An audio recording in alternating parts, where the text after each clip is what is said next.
Assalamualaikum warahmatullahi wabarakatuh, Sobat Literasi. Akhirnya ketemu lagi di podcast Literasi Sulawesi Utara. Sudah lama ya teman-teman. Sobat Literasi kurang lebih kira-kira 4 bulan lah Dila tidak muncul gitu ya. Kembali lagi pokoknya sama Faradila Bahmid. Dan tentunya Dila gak sendiri. Pasti Dila ditemenin oleh teman bicara kita hari ini. Teman bicara kita hari ini tuh kita nggak impor jauh-jauh.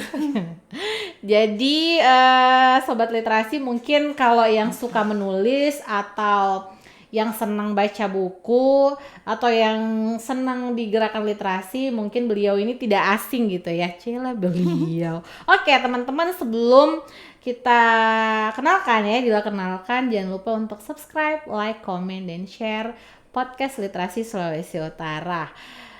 Kak Sabrina, kerap disapa dengan Kak Ina atau nama penanya adalah Nina Ang. Ih seru ya nama penanya. Beliau ini seorang entrepreneur dan juga kontributor di Perempuan Membaca Semesta. Hai Kak Ina, apa kabar? Halo Dila, apa kabar? Baik. Baik ya? Baik. Kak Ina hari ini emang gak ada kesibukan sama sekali atau memang gak usah gugup atau Kak? Jadi Sobat Literasi ya, Kak Ina ini tuh dari tadi tuh aduh saya kok gimana gitu ya. Padahal gak apa-apa ya. Cuma memang karena Kak Ina first time ya? Iya, first time tampil modelan podcast kayak begini dia baru pertama kali. Tapi seru ya Kak? Iya seru, pengalaman baru. Pengalaman baru, good. Jadi Kak Ina hari ini juga sebelum Dila ngobrol banyak nih sama Kak Ina, judul kita hari ini adalah menulis ala Sabrina. Karena Kak Ina ini profesinya juga selain sebagai entrepreneur, tadi mungkin sudah Dila sampaikan bahwa seorang penulis ya. Senang nulis buku gitu ya Kak Ina ya. Senang menulis fiksi. Senang menulis fiksi. Iya. Kak Ina, Dila pengen tahu nih, cerita sedikit dong gimana sih proses kreatif Kak Ina saat mencari ide penulisan? Saat mencari ide kepenulisan, sebenarnya ide itu bisa datang dari mana aja. Okay. Dari mendengarkan cerita orang lain, nonton film kayak gitu, atau baca buku penulis lain. Itu bisa bersumber dari mana saja. Jadi sebagai penulis itu makanan utamanya yang membaca. Membaca buku, membaca kondisi sekitar, lingkungan sekitar, kayak gitu sih dia. Menarik bahwa menjadi seorang penulis harus menjadi pembaca ulung tentunya ya gitu ya Kak Ina ya. Jadi saat Kak Ina mencari ide itu berarti kan ada yang didapatkan dari temen gitu ya, cerita dari buku. Jadi berbagai literatur harus hadir dalam proses Kak Ina mencari ide. Nah, sebelum akhirnya Kak Ina mendapatkan ide tersebut kan pasti ada yang memantik Kak Ina lebih dulu tuh. Kenapa sih pengen menulis? Apa sih untungnya dari menulis gitu? Iya. Kan orang kalau mau menulis tuh kayak ada, apakah karena memang hanya kesenangan, karena memang kesenangannya, atau kayak ada sesuatu yang kayak ini kayaknya aku harus nulis deh gitu. Iya, jadi kesenangan menulis itu kan awalnya timbul dari hobi membaca sebenarnya. Ya. Cerita mundur ke belakang sedikit ya, waktu masih kecil. Oh boleh banget. Waktu masih kecil kebetulan entah karena ini ada yang bilang kalau menjadi penulis itu sebagian latihan, sebagian bakat. Entah mana porsi yang lebih besar, ini masih diperdebatkan ya. Ada yang bilang porsi besarnya harus bakat, ada yang bilang bakat itu cukup kecil tapi konsistensi dalam latihan itu yang perlu diperbesar porsinya. Nah, entah ini bakat atau tidak, kebetulan bapak saya waktu masih muda, pas masih mahasiswa. Pernah muda ya? Bapak saya pernah muda ya. Pernah jadi wartawan Manado Post. Oh, pernah jadi jurnalis. Pernah jadi wartawan Manado Post. Waktu itu freelance kayaknya karena waktu itu kuliah kan. Nah, ibu saya yang bagian menyunting berita gitu. Oh, seru. Jadi bertemunya di sana gitu. Oke. Gitu. Jadi bertemunya di sana. Jadi sejak kecil sudah akrab dengan buku sebenarnya karena bapak saya hobi sekali membaca koran, majalah. Sementara ibu saya juga hobi sekali membaca. Jadi di rumah waktu itu bapak saya langganan Manado Post. dulu masih ada koran Posko kalau nggak salah, koran kriminal, Tempo, Jawa Pos. Ibu saya langganan majalah Hidayah. Oke, baik. Jadi campur aduk genre di dalam rumah situ gitu kan. Jadinya saya kan 2 saudara ya, Dil. Saya dan adik saya itu sudah akrab dengan bahan bacaan sejak kecil kayak gitu. Tapi karena usia kami mungkin masih terlalu belia untuk baca buku koran atau apa gitu kan. Jadi bapak saya meminjamkan lah buku-buku bacaan di perpustakaan yang di Tikala itu, Dil. Perpustakaan ya. Kebetulan temannya yang jaga, kadang-kadang misalnya satu kartu anggota itu cuman boleh pinjam 3 karena kebetulan teman bapak saya, jadi kita dapat 10 kayak gitu, Dil. Jadi seru. Masih ada masanya pernah ikut bapak pinjam di perpustakaan itu ada. Jadi kayak udah dari kecil tuh sudah akrab dengan dunia perpustakaan juga gitu ya. Sudah suka membaca, sudah perpustakaan. Terus karena nabung, jadi kita kan nabung, kalau sudah cukup kita buat beli komik kayak gitu di Gramedia. Komik apa tuh biasanya? Doraemon, Conan. Baru mirip ya. Mirip. Baru kalau Dila tahu mungkin di dekat Presiden itu ada toko buku bekas. Korek, bener banget ya. Nah itu yang di plaza situ kan, yang di Presiden terus di plaza juga. Itu ada majalah bekas, novel-novel bekas, cerita anak kayak 5 Sekawan, Koping Ho, detektif. Ya, itu surga lah buat saya dan adik saya ketika itu belum ada gadget juga, jadi hiburan kita selain nonton kartun di hari Minggu ya baca komik, baca kayak gitu. Jadi sudah akrab dengan buku bacaan sejak kecil. Kemudian mulai mencoba menulis itu SD itu masih ingat sekali ketika teman sebangku itu kan juga suka baca. Jadi kita kan tukar-tukaran lah istilahnya, tukar-tukaran buku kayak gitu kan, saling pinjam-minjam. Terus dia bilang, terus saya lihat dia nulis di buku tulisnya, nulis cerita. Semoga mengarang ya. Iya, mengarang. Kayak dulu tuh kayak nggak tahu ya dulu tuh kita waktu zaman SD kita tuh banyak yang disuruh mengarang nggak sih? Iya, bener nggak? Pelajaran bahasa Indonesia kan ada tugas bahasa mengarang, Indonesia kan? tuh selalu diminta untuk harus ada karangan, rangkuman, betul. Kayak gitu-gitu kan. Nah, kemudian Kaina jadi akhirnya menukar-nukar buku. Iya, tukar-tukar buku. Terus akhirnya lihat teman sebangku kalau dia nonton Gabriela Pangemanan, Gaby. Semoga Gaby nonton. Jadi salah satu teman nggak asing namanya. Iya, kayaknya kenal ya. Mungkin Dila kenal. Iya. Gaby itu salah satu teman yang hobi baca buku juga, dan pertama kali dia nulis di buku pakai tulisan tangan.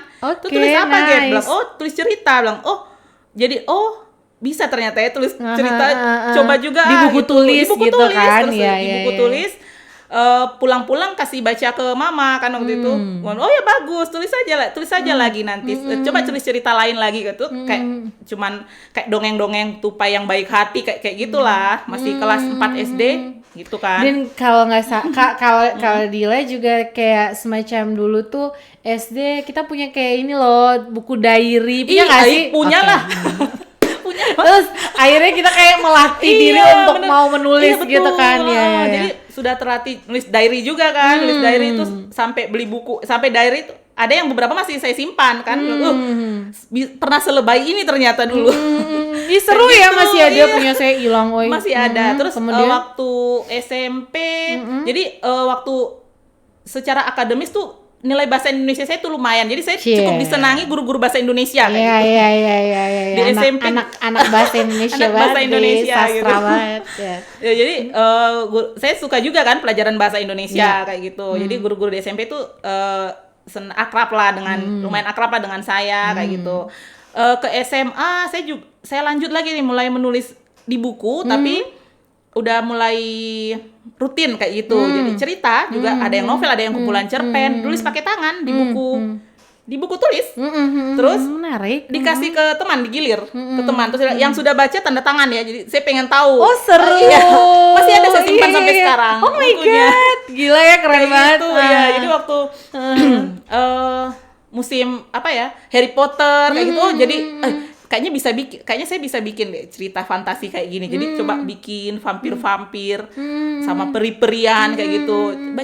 Coba baca. Bagus. Ya sudah. Tanda tangan ya, terus tulis pesan kesan kayak gitu kan. Oke, ya, terus Itu yang ngajarin siapa sih, yang kayak tulis pesan, kesan pesan, terus tanda tangan tuh siapa yang ngajarin? Nggak ada, cuman Nggak ada. inisiatif aja bilang Sekreatif itu kamu ya masih kecil.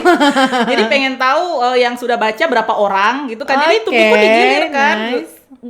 Ketika saya kasih ke teman sebelah itu entah beberapa hari kemudian baru balik lagi ke saya, loh pindah ke orang-orang lain saya udah nggak tahu lagi kan. Tapi boleh baca asal kalau sudah baca tanda tangan atau kasih pesan-kesan biar saya tahu yang sudah baca berapa orang, terus ada kesan-pesannya apa gitu kan. Gitu. Jadi itu digilir. Nah, kayaknya SMA itu SMA.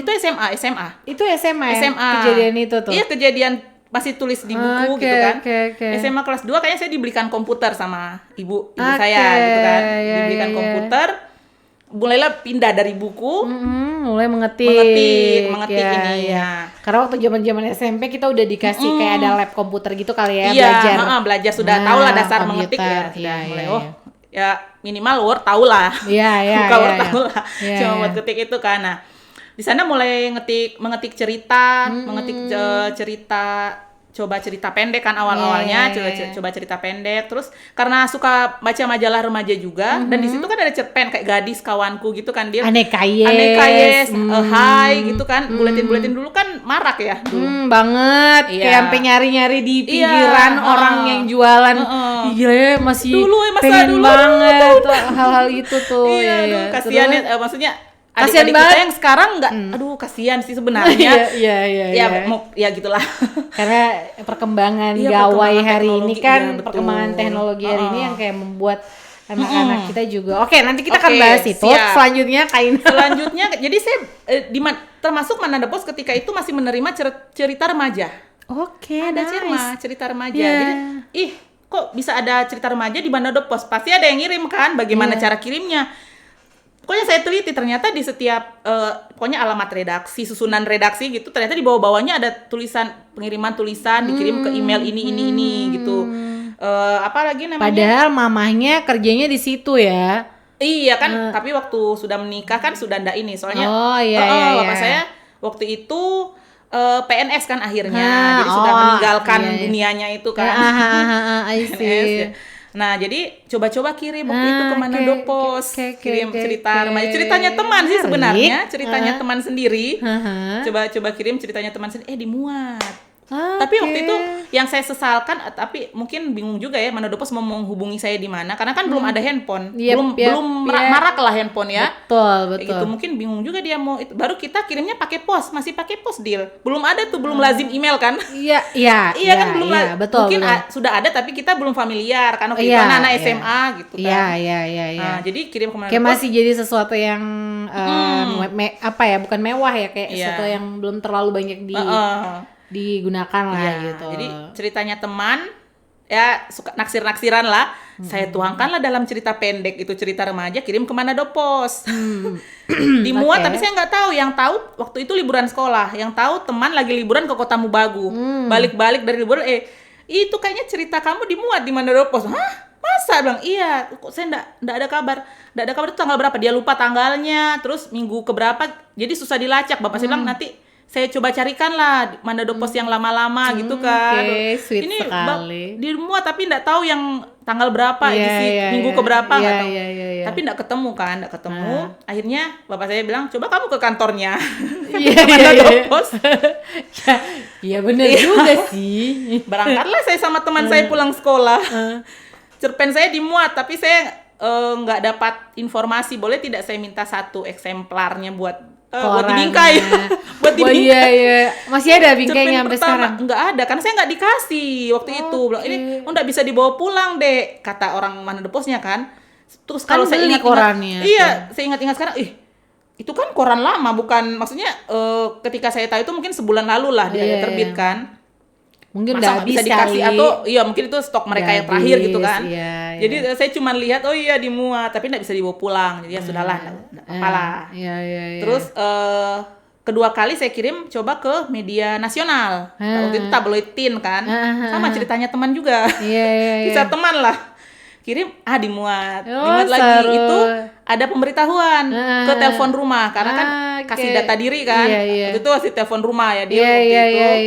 Benar. Dimuat dikabarkan Sabrina nanti cerpennya ini masuk waiting list untuk diterbitkan kayak Iya, gitu. iya, Oh, iya. kapan? Sekitar 2 minggu atau 2 sampai 4 minggu lah. Terus minta nomor rekening gini-gini. Belum punya tabungan Iya, kan iya, karena iya. belum punya KTP waktu Iya, itu. iya, iya. Kasihlah nomor rekening mama. Iya. Nah, honornya tahun 2006 itu 150.000. Uh. Iya, lumayan kan waktu itu? Lumayan Lumayan sih. kan? Lumayan Iya, banget. jadi 2006. 2006. Cerita pendek itu masuklah ke rekeningnya mama. Jangan ambil semua ya. Oh ya, buat mama lah 100.000 saya bilang Iya, gitu. iya, 50.000 buat jajan, Iya, buat iya. belanja-belanja gitu. Iya. Itulah honor. Waktu di Manado Post nggak ada honor. Nggak ada honor. Yang di tabloidin itu ada honor 150.000. Itulah honor pertama di menulis, lewat menulis. Lewat menulis Iya. akhirnya tuh kayak terpantik mau menulis lagi. Mau menulis lagi. Jadi ada motivasi lain sebenarnya. Akhirnya muncul Ujung-ujungnya motivasi duit lain ya. muncul motivasi lain kayak gitu. Nggak apa-apa karena iya. memang itu kan motivasi awalnya adalah Iya, berkarya. motivasi. Iya betul. Lama-lama kan kayaknya menarik nih Kayaknya buat menarik, dijadiin iya. Jadi ladang dapat- penghasilan ya. dapat uang dari hal yang kita sukai kan Oh iya. double kan? Iya, bahagianya double. Kenikmatannya, Betul, kebahagiaannya betul, gitu kan. Betul. Iya, jadi 2007 kan lulus SMA tuh, Dil. Iya, Masuk kampus Ha-ha. yang tidak berhubungan dengan bahasa Indonesia lagi, sastra-sastraan nggak berhubungan. Waktu itu teknik di Unhas. Jadi ketika itu sama sekali sudah kayak itu terpendam jauh sekali lah hobi-hobi itu lagi karena aktif organisasi, Iya. dunia yang baru lah gitu. Apalagi lingkungan yang baru karena dari SD sampai SMA di Manado pindah ke Makassar mesti beradaptasi kayak gitu. Iya. Yang kemudian saya sesali. Kenapa nggak aktif, nggak mencari tahu apa ya kayak komunitas-komunitas literasi di sana. Yang di Makassar. Di Makassar, padahal banyak penulis-penulis hebat itu yang dari Makassar. Aan Mansur. Iya, ada Ime Mawar dulu Betul. di Tempo, Kak Ime. Betul, harusnya bisa aksesnya lebih mudah untuk Kata belajar kerja dari kan di dia. sana. Iya, kata kerja, betul, kata kerja. Terus adik tingkat dia di jurusan sastra juga yang akhirnya saya baru tahu, waktu kuliah ternyata dia adik tingkat tapi jurusan bahasa. Faisal Odang itu jadi sastrawan yang sastrawan muda yang terkenal sekali kan sekarang. Iya, Maksudnya tapi berteman ternyata. nggak kenal. Oh. Maksudnya ketika sudah lulus kuliah baru tahu. ketika biasanya lulus gitu kuliah, sih. iya, Iya, dan mulai ingin menulis lagi baru tahu oh ternyata Faisal Odang dulu angkatan 2009 jurusan sastra, harusnya bisa disamperin gitu kan.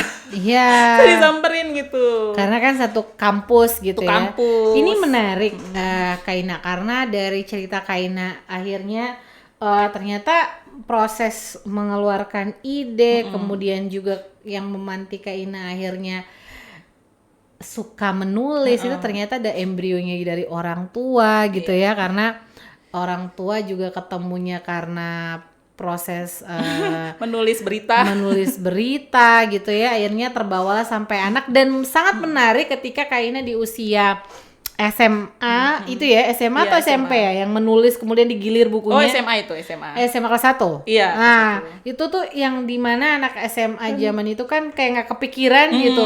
Kayaknya bisa kepikiran terus menggilir gitu, bukunya diminta dibaca dan kayak punya motivasi yang tinggi.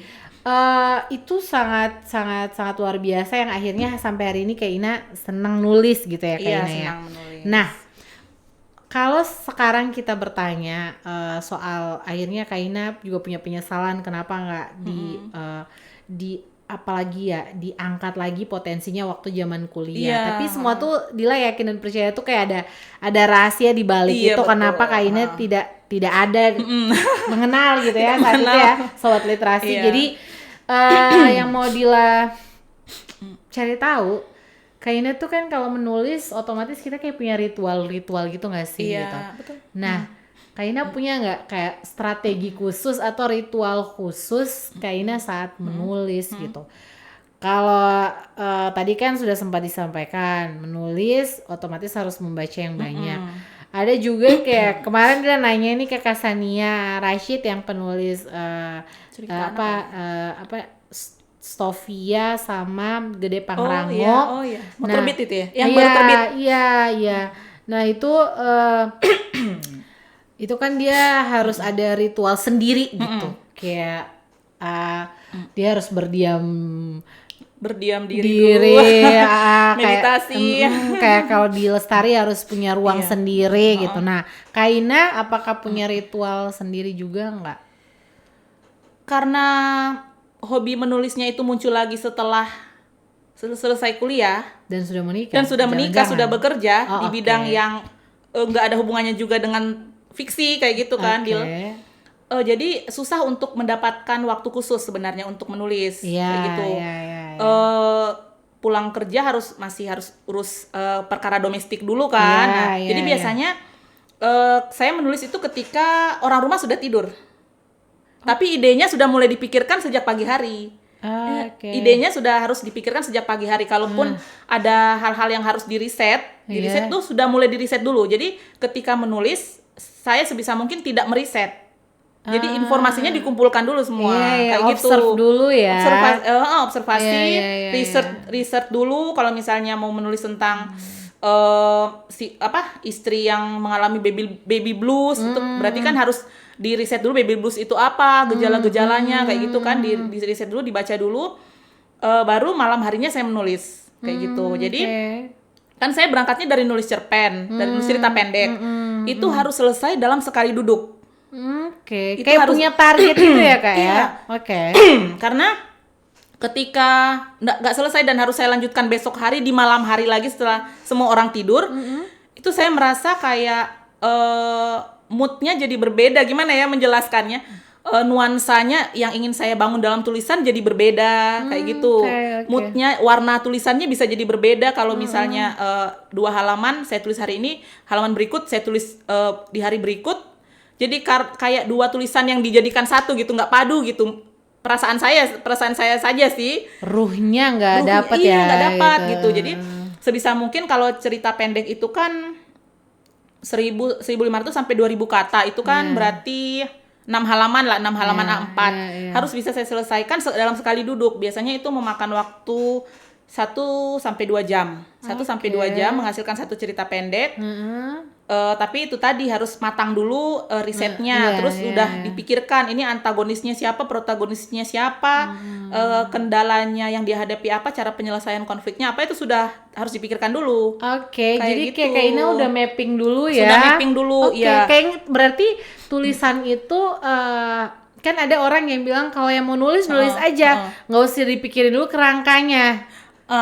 Jadi kalau Kaina nih beda lagi ya. Berarti Kaina itu tipe orang yang harus ya, tapi saya nggak tulis di buku. Kan ada yang outline ceritanya ditulis atau dicatat cakaran tulisan-tulisan lepas gitulah di buku. Saya harus dibayangkan saja cukup. Itu waktu nulis cerpen. Itu waktu nulis cerpen kan, karena kan pendek kan. Ruangnya lebih pendek kalau cerita pendek. Kayak gitu kalau untuk cerita pendek. Nah, saya mulai menulis novel itu setelah resign dari kerjaan. Tadi cerita pendek, jadi lu mau novel Kaina. Belum beranjak. Menarik cerita karena pendek ya. Ketika Kaina harus menulis cerita pendek kan ada bahasanya kan kayak Dila bilang tadi. Kalau nulis ya udah nulis aja gitu. Nggak usah riweh sama hal-hal yang lain gitu. Nanti tinggal gampang mau dipetakan gitu. Kalau Kaina malah tipsnya itu berbeda ya. Harus ada pematangan setidaknya tahu situasinya. Iya betul, setidaknya sudah matang di kepala lah istilahnya. Sudah matang di kepala, udah tahu awalnya bagaimana, akhirnya ini akan seperti apa, sudah ada gambaran, baru kita mulai tuangkan kayak gitu. Dan itu membutuhkan 1 sampai 2 jam dengan suasana hening. Iya, harus hening. Harus hening, enggak boleh ada kayak orang kan ada yang dilatari musik jazz kayak gitu kan. Saya ada penulis lain yang lebih bersemangat kalau sambil dengar K-pop kayak gitu ada. Kalau saya harus hening. Waktu nulis cerpen itu harus dalam keadaan hening. Jadi kayak imajinasinya bisa bermain sendiri ya. Main sendiri. Nah, kesulitan dalam menulis, bukan kesulitan sih, keunikan Kaina menulis cerpen dan akhirnya bisa menulis novel di sini ya. Apa yang menurut Kaina kayak tingkat kesulitannya atau keunikannya atau ciri khas dalam menulis cerpen dan novel itu seperti apa? Jadi saya tidak pernah berhasil menulis novel sebenarnya, Dil. Sampai dengan tahun 2020. Oh, oke.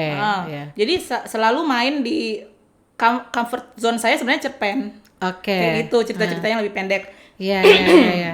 Dan waktu itu kan karena masih kerja, jadi ya setelah selesai kerjaan di kantor, pulang anak-anak tidur, suami tidur, karena saya kalau nulis agak jengkel ya kalau ditanya-tanya nulis apa.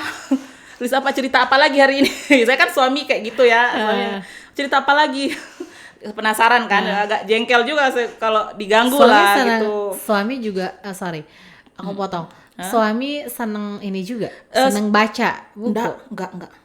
Enggak. Enggak Tapi seneng. dia senang bercerita. Oke, dia Bercerita. storytelling ya. Iya, dia Oke, senang bercerita dan cerita-ceritanya itu ada beberapa yang kayaknya bagus ini jadi ini dia cerpen cerita. ini, bagus jadi novel ini. Banyak dia cerita-ceritanya banyak. Oke, berarti akhirnya Kak Ina bisa melahirkan novel Comfort Zone Kak Ina padahal ada di cerpen. Kok bisa iya. lahirlah sebuah novel karena karya Nina Ang. Jadi ceritanya karena sudah resign, jadi kayak punya banyak waktu luang, lebih banyak waktu luang. Oke, ini soal waktu. Iya, lebih banyak waktu luang dan cerpen kayaknya agak-agak mulai bosan nulis cerpen saja. Coba mau garap novel yang di Wattpad yang nggak kelar-kelar. Waktu itu sudah sempat ditulis sampai bab 16. Nggak kelar-kelar. Aduh, pokoknya susah sekali. Orang bilang kan kalau cerpen nafasnya pendek, kalau novel itu butuh nafas yang lebih panjang kan. Betul. Itu novel nggak bisa diselesaikan sekali duduk. Mungkin ada yang bisa, tapi jarang ada yang bisa menyelesaikan novel satu hari full menulis itu. Jarang kayaknya. Jarang ya. Jadi mau coba hal yang baru lagi. Coba saya selesaikan lah ini. Terus kan karena saya gabung di beberapa komunitas menulis fiksi online ya, maksudnya cuman kelasnya di WhatsApp, komunitasnya di WhatsApp. Saya bilang ke teman-teman, kayaknya mau coba garap lagi novel yang di Wattpad gitu kan. Terus ada salah satu teman yang nyeletuk, kenapa di Wattpad nggak dibayar? Nggak dibayar kalau di Wattpad. Lo memangnya ada yang membayar sekarang platform nulis? Disitulah baru terbuka lagi satu kesempatan menurut saya, satu pengalaman baru lagi. Ternyata ada platform menulis yang sudah membayar penulis padahal ceritanya belum selesai. Sudah dibayar, sementara proses menulis itu sudah dibayar. Oke. Jadi waktu itu boleh sebut? Boleh banget. Boleh sebut ya. Boleh. Apa tuh nama platformnya? Platformnya Dreamy atau Innovel. Dreamy Innovel, satu perusahaan sih itu. Dreamy Innovel, terus dia bilang, coba aja kasih masuk sinopsis, jadi ringkasan cerita beserta 3 bab pertama. Kalau lolos, kamu ngetik 30.000 kata itu sekitar berapa ya? Sekitar 30 bab lah kalau satu bab 1.000 kata. Langsung dibayar $50. Jadi dibayarnya dolar. Karena dia perusahaan Singapura ternyata. Iya. Kamu dapat langsung $50 kalau lolos dan tanda tangan. Iya. Nah, cobalah. Ternyata lolos. Percobaan pertama langsung tembus kan. Masukin ke editor. Percobaan pertama langsung tembus. Karena saya udah punya jatah 16 bab, waktu itu langsung dibayar dong $50. Ih, ternyata beneran masuk di rekening. Kira hoax. Ternyata bener ternyata ya. beneran masuk. Terus bilang, mau ini lagi enggak? Mau lagi enggak ininya? Maksudnya tambahannya lagi. Udah tambahan. Iya. Yang penting kamu update tiap hari. Selama 1 bulan cuma boleh libur 2 hari. Selama 1 bulan update terus tiap hari.